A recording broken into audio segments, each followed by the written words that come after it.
The Ministry of Education, Youth and Information, which I'm proud to lead, is committed to ensuring system-wide change and transformation that will redound to knowledgeable, skilled, disciplined, and socially conscious Jamaican citizens. For the past 24 months, we have been on a mission, working assiduously to ensure that the education foundation of our youth is strong, that structures are put in place to engage and empower our young people, and that our stakeholders and society in general will lead productive lives and enjoy the prosperity that we all deserve. The ministry has placed great emphasis on the early childhood level. The program has been revamped and fully transformed. Over 100 early childhood institutions have been fully certified over the period. This is progress. We have increased the maintenance grant for all primary schools by 40% from $30,000 to $50,000 per school. A canteen upgrading project in schools valued at over $100 million was implemented and is at the final stages of completion.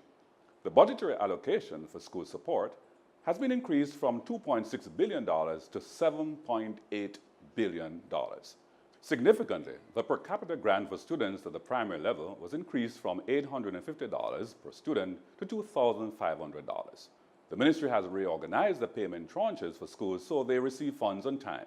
This, along with the increase in tuition subvention amounts, will allow for institutions to better manage operational expenses. We've also implemented the alternative pathways to secondary education, which caters to the multiple intelligences of our children and their diverse needs in order to fully maximize their capabilities.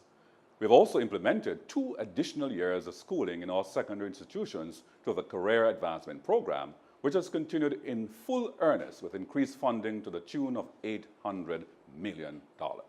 We have also developed and launched upskilling programs, occupational degrees, and full integration of the STEM model within the system. The School Security and Safety Unit continues to implement measures to ensure that teaching and learning take place in a violent-free environment.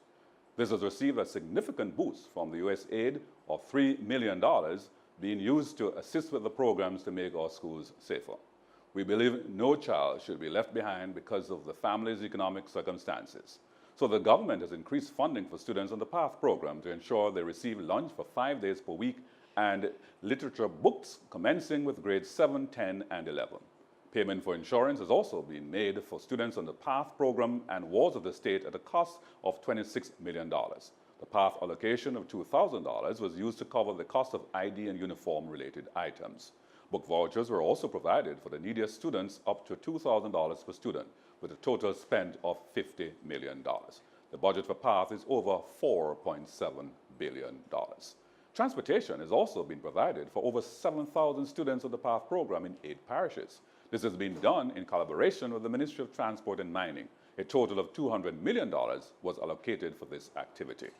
The merger of the Heart Trust NTA with the National Youth Service, the National Apprenticeship Board, and the Jamaica Foundation for Lifelong Learning has been successfully completed.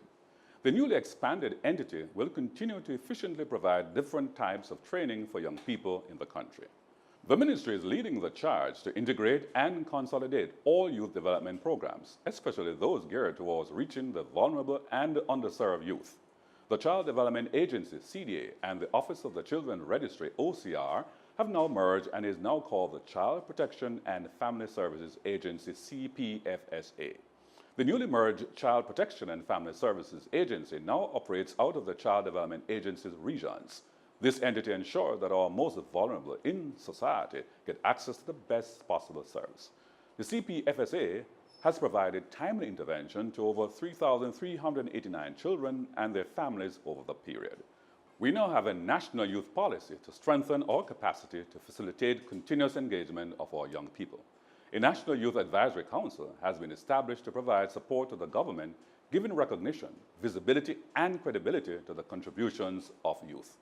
We want to develop partnerships between the government and young people to address their needs and their concerns. Our youth information centers have engaged and interacted with over 47,000 youth over the period with regards to entrepreneurship, personal development, and leadership training, among other interventions. Our information division has been very active and has embarked on several initiatives. We are far advanced in the amendment of the Broadcasting and Radio Radiodiffusion Act, television and sound broadcasting regulations. Bi-monthly post-cabinet press briefings continue on schedule, where the nation is updated fully on cabinet deliberations. 7 broadcast licenses were granted over the period for radio and cable television. The media landscape is growing at a rapid rate, and the Ministry of Information is in full support of their efforts. The ministry continues to roll out the education initiatives under the Education Broadcasting Network, working with the PBCJ. These are but a few of our achievements. Please visit our website and Facebook page for more details. Together, we must continue the collaborative work to help our children and Jamaica as a whole on the road to a better educated and more prosperous nation.